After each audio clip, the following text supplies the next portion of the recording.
यदि हम एक छोटे बच्चे को अपना संगीत सुना ही नहीं रहे हैं, अपने क्लासिकल नृत्य से या किसी से रूबरू करवा ही नहीं रहे हैं, तो बड़ा होने के बाद जो उसे बाहर दिखता है उसे लगता है यही नृत्य है और यही संगीत है। तो गलती कहीं ना कहीं हमारी है, क्योंकि हम अपना जो दायित्व है वो कहीं निभाने में कोताही कर रहे हैं या जाने अनजाने उस दायित्व को नहीं निभा पा रहे हैं। एक नियम ये भी बना सकते हैं, मतलब खासकर मदर के लिए ज़रूरी है वो ये नियम बनाए कि नहीं, आपको डाइनिंग टेबल पर आके हमारे साथ बैठना है और हमारे साथ खाना खाना है, बजाय अपनी थाली अपने रूम में ले जाके टीवी देखते हुए आप खाना खा रहे हैं।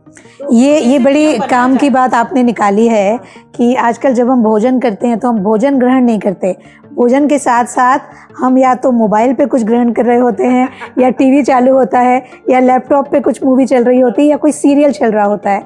तो हम कहते हैं कि इतना ध्यान रखने के बाद भी आज से 20 साल पहले कब हमने थाली में ध्यान रखा कि प्रोटीन है या नहीं, विटामिन है क्या नहीं, या कुछ और जो भी चीज़ें आजकल होती हैं हमने कभी ध्यान नहीं रखा।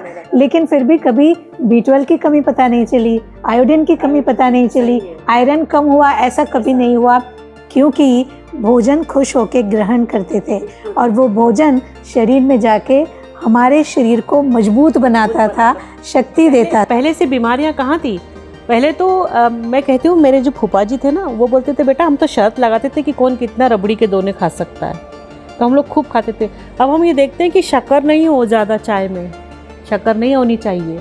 हम लोग हमारे घर में मिठाई लाना पसंद नहीं करते कि भाई मिठाई नहीं खाई जाए।